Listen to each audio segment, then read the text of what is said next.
There's a lot of focus in our culture about the idea of last words.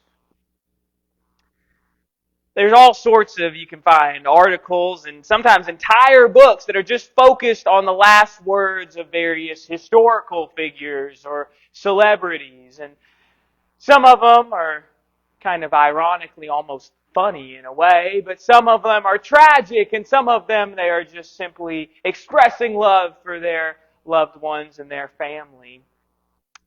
But I think it's reasonable that there's a lot of focus on these last words.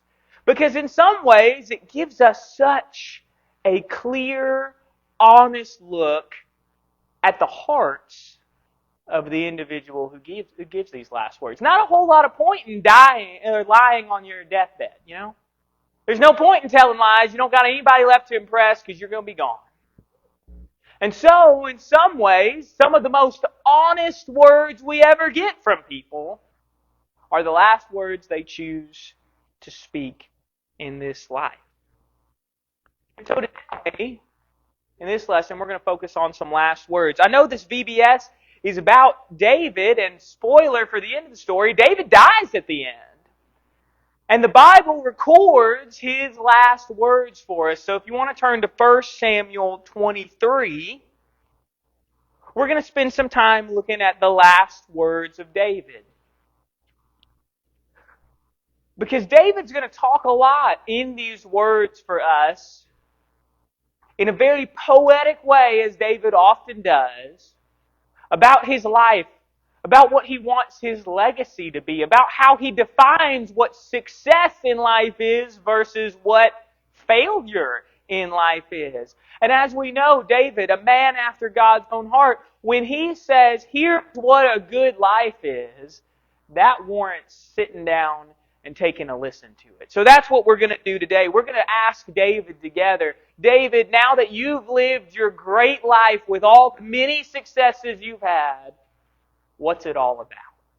And so if you're in, I said 1 Samuel, didn't I? We're in 2 Samuel 23, towards the end of David's life. 2 Samuel 23, and I'll give you a few extra seconds to turn there.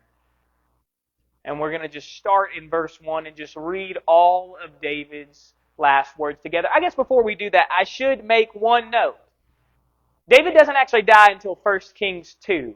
So it's a little confusing. He says more words by the end of 2 Samuel. So you've got to decide what you're going to do with this. The text very clearly tells us they are his last words.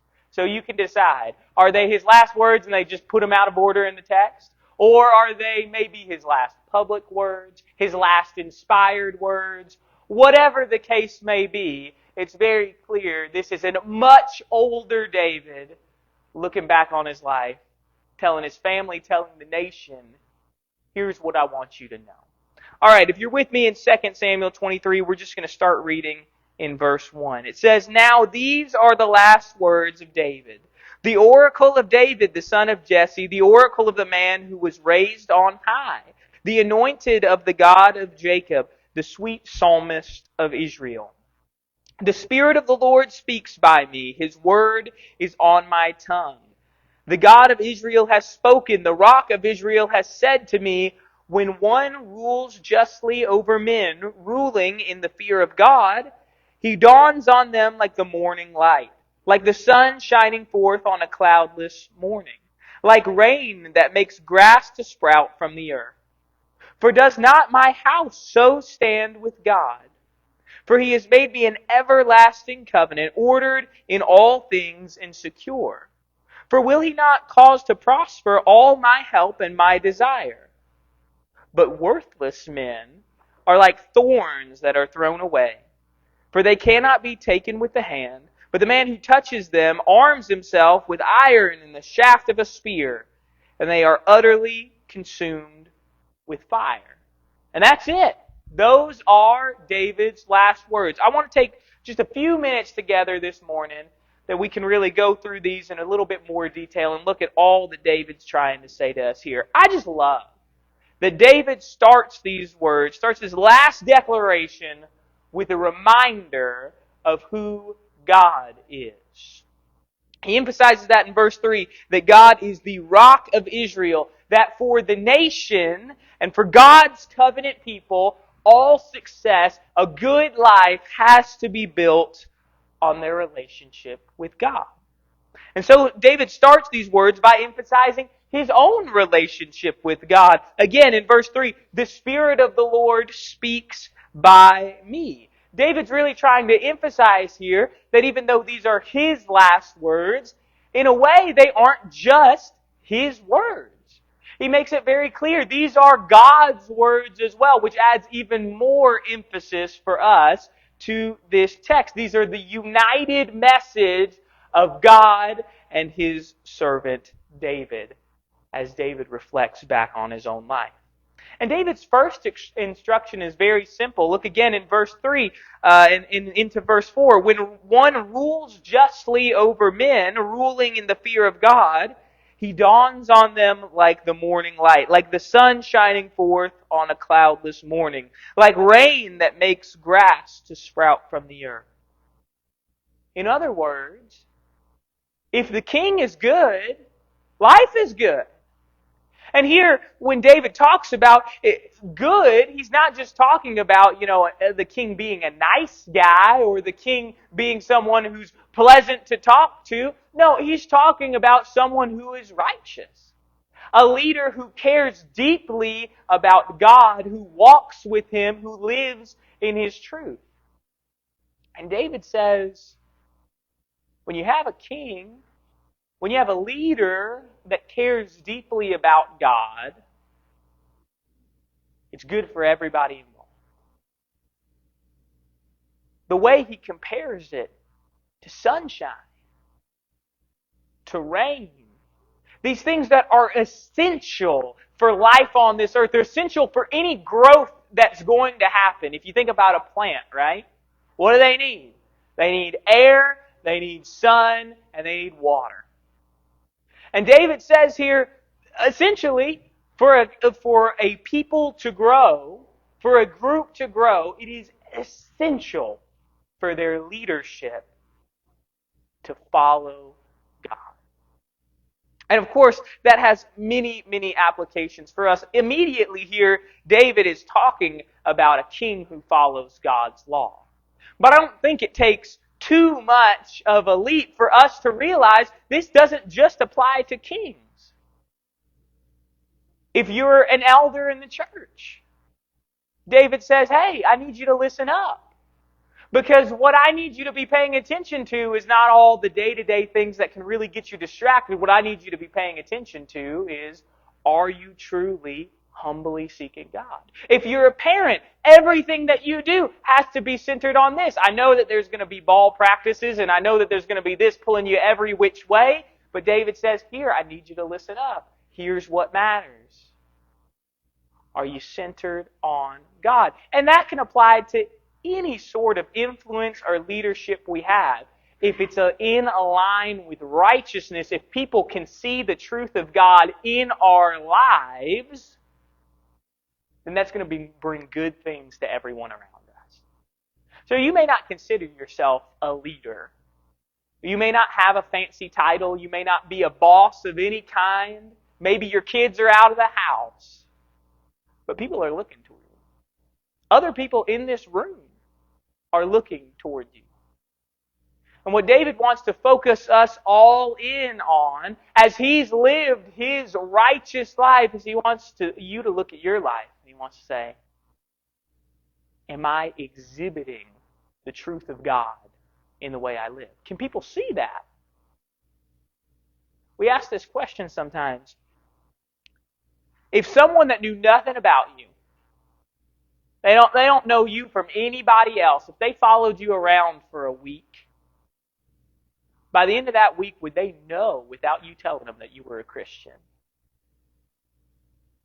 Would they see in the way you interact with people? When somebody gets angry and upset at you, do you lash back at them or do you forgive them? Would they see that?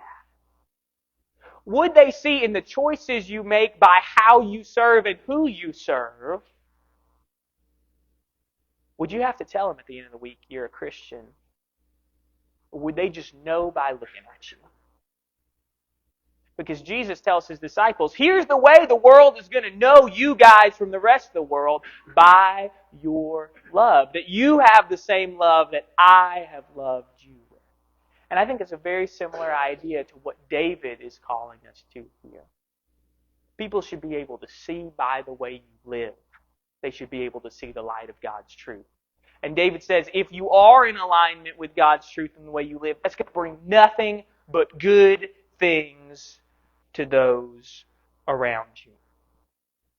And I think that'd be especially an important lesson as I imagine Solomon is sitting here listening to these words as David gives his final proclamation. It almost feels like you can see David looking towards his sons and saying, hey guys, this is for you. A good king listens to God. But then as David sort of continues on, he draws on the very words and promises of God. If you want to flip to 2 Samuel 7, I'm going to read a few verses from there. 2 Samuel 7 is where God establishes his covenant with David in a very similar way to where he establishes his covenant with Abraham. You'll notice some of the promises of God here are echoed in David's last words. Verse 11 and 12. Moreover, the Lord declares to you that the Lord will make you a house.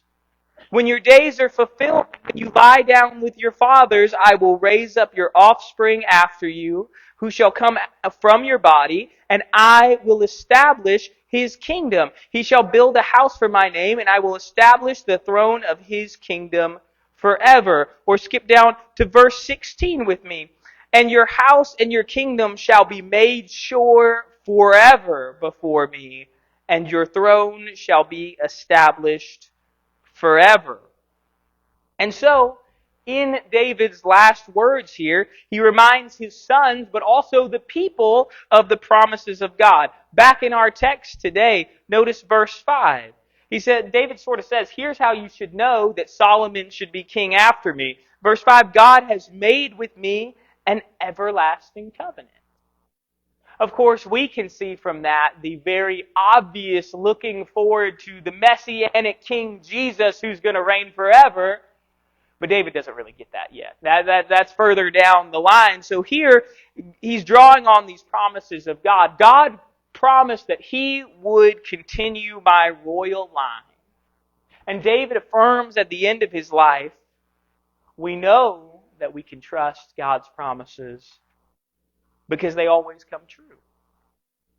And David affirms that by drawing on his own past.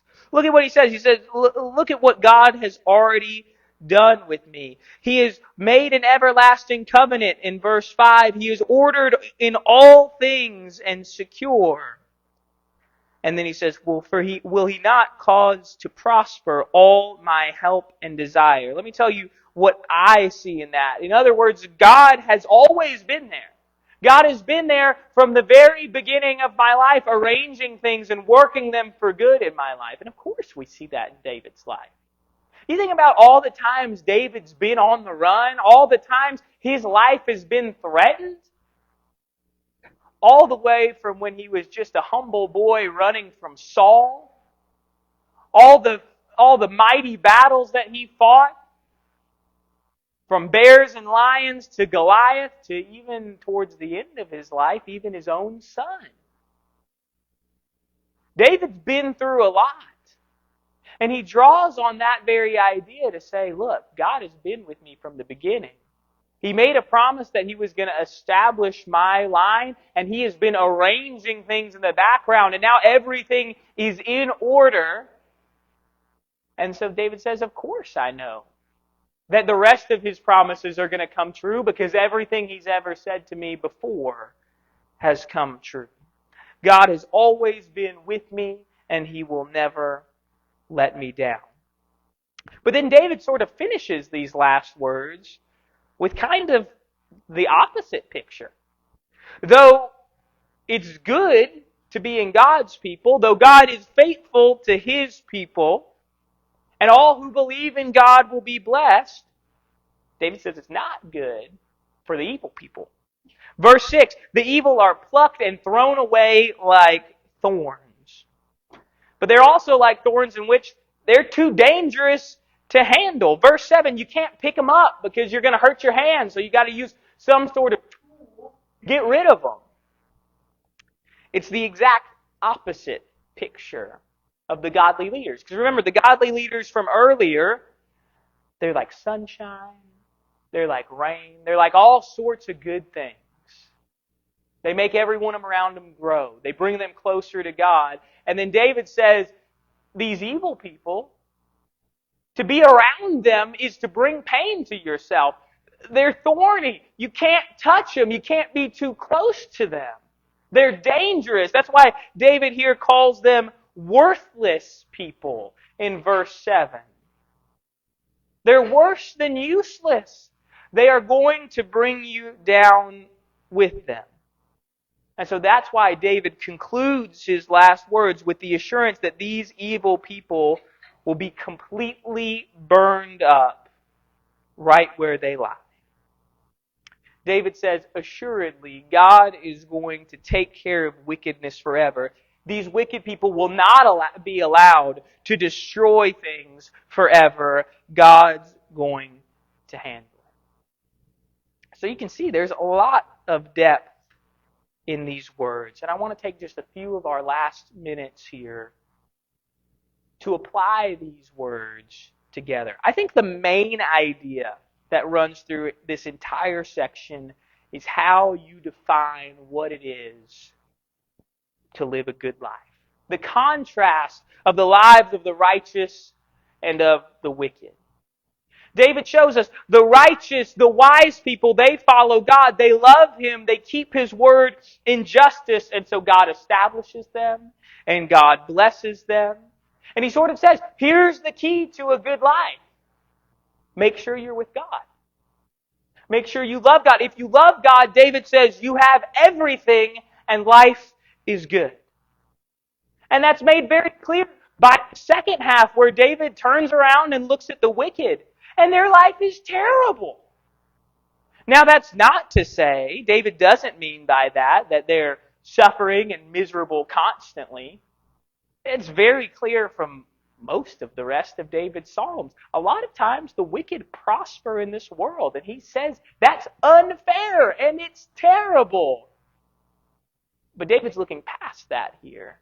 David's looking to the end of all things, and he says at the end, they're going to be burned up and they're going to be destroyed, and everyone that was associated with them is brought down by them. So when David lays out those two paths, it's very clear which one's a good life. The righteous are blessed and established by God. They inherit all of the promises that He has given them. And the wicked are burned up and destroyed. And when David puts it that way, it's obvious which one we want to live. It's obvious that the right path is to seek God. But the problem is that life, when you're living it, very rarely seems as obvious as David's words in 2 Samuel 23. They're words that are really easy to put on a t-shirt or a bumper sticker or whatever, but they're really hard to live out. And so I want to talk for just a few minutes about how we define success. Think again about David, right? From a worldly, earthly perspective, David is as successful gets. A rich king, a mighty warrior. Not even to mention the fact that he was a poet and a musician. I mean, David could do it all. And yet, when he gets down to the very end of his life and he's looking back on his life, he doesn't mention any of those things. David had every opportunity as he's giving sort of his last declaration to his people. Remember all the amazing things I've done for you. Remember all the successes we've had together. Hey guys, do you remember when I beat Goliath? That was pretty cool, right? He doesn't do any of that. He focuses on one thing. And that's that he had a relationship with God. And it seems that as David sort of narrows his focus on what matters in his life, even though there's lots of cool stories he could have focused on and he could have told, he really seems to only care about one thing. And that's that he was part of God's people. He kind of lets everything else lie where it is. David sort of acts like a salesman for God here, saying, you can have all these blessings too. You could have a great life too. All you have to do is to choose to follow God.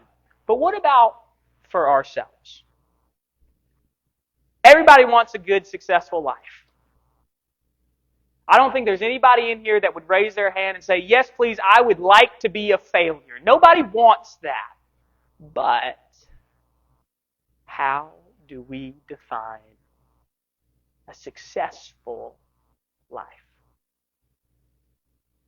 Let's think about it this way. I want you to imagine that when your life ends, you're penniless, you're homeless, you're jobless, all your friends and your family have abandoned you, you're sick, but you have a relationship with God. Is that a successful life? From the world's perspective, we would say no. But David says we need to recalibrate, because that is a successful life. Because if you have a relationship with God, you don't need anything else. Let's think about it from the other end. Let's say you got your dream job, you invested real well, you're a millionaire, you've got a big, beautiful house, everything is wonderful for you, but you don't have a relationship with God. Jesus calls that selling the whole world for your soul, and Jesus says that is a complete and utter failure. By earthly standards, it's about as successful as you could get. And yet, at the end of the day, it doesn't matter at all. David's point here is if you have God, you have everything. And if you don't have that relationship, you have nothing. Do you see how powerful that is? It's a complete 180 on the way we normally view life.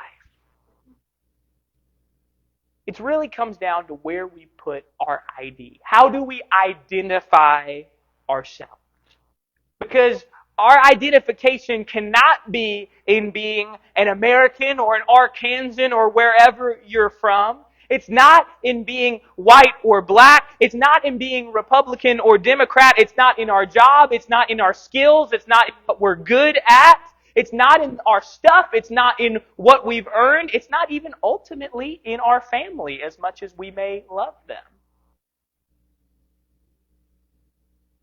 When David looks at his life, he says, one thing matters. There's one way to identify yourself.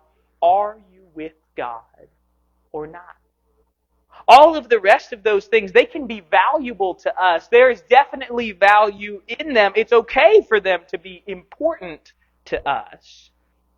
But they can't be who we are. Who we are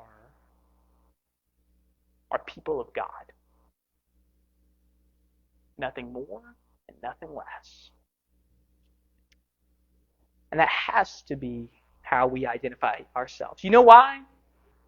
Because when you're looking back on your life like David is now, when you die, you know what's not going to matter anymore? You're not going to care about the politics of this world anymore. You're going to leave that behind.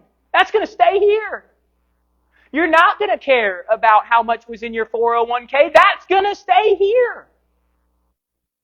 All of the things we focus so much time and energy on now, they're staying here. One thing continues on.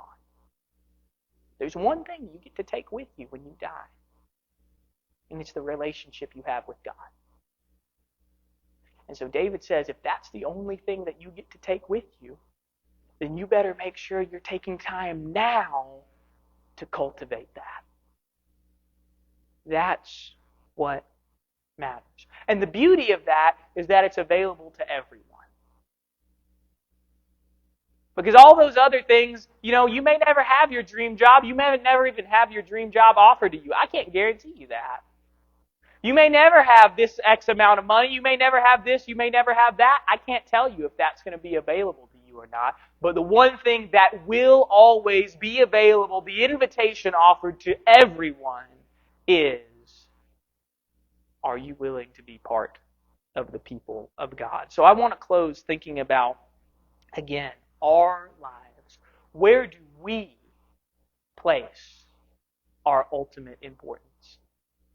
Where are we focusing our time? When we are sitting, as much as you hate thinking about it, when we're on our deathbeds, when we're saying our last words, when we're looking back on our lives, are we going to look at our loved ones and say, I had my priorities right. I had God. That's what mattered. Or are we going to tell our loved ones, I kept God in the background for way too long. I wasted so much time doing so many other things. I wish I would have spent more time with Him. I can't answer that for you. But you know. You know that answer right now. So I urge you to think about these things. At the end of the day, where are your priorities? Are they with God, or are they in this world? And so as we offer the invitation, I want to urge you to think about the things that last through this life. I want to urge you to think about the things that grant eternal life and that can only be found in that relationship with God and His Son, Jesus Christ. And so if you're not a Christian, this is the time where we say, you can find that relationship. You can repent of your sins. You can join Him in the waters of baptism. You can start growing towards, Jesus says, investing in the things that are important. But for those of us who are Christians, take this time to think, am I investing in the things that are important? I know you're here.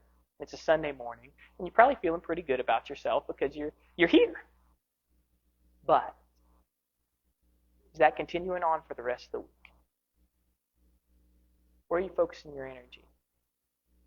What are you talking about? What are you thinking about? Are you building for this life? Or are you building for the next one? And if there's any way we can help you recalibrate, if we can pray with you, pray for you, we'd love to help you. Feel free to come to the front.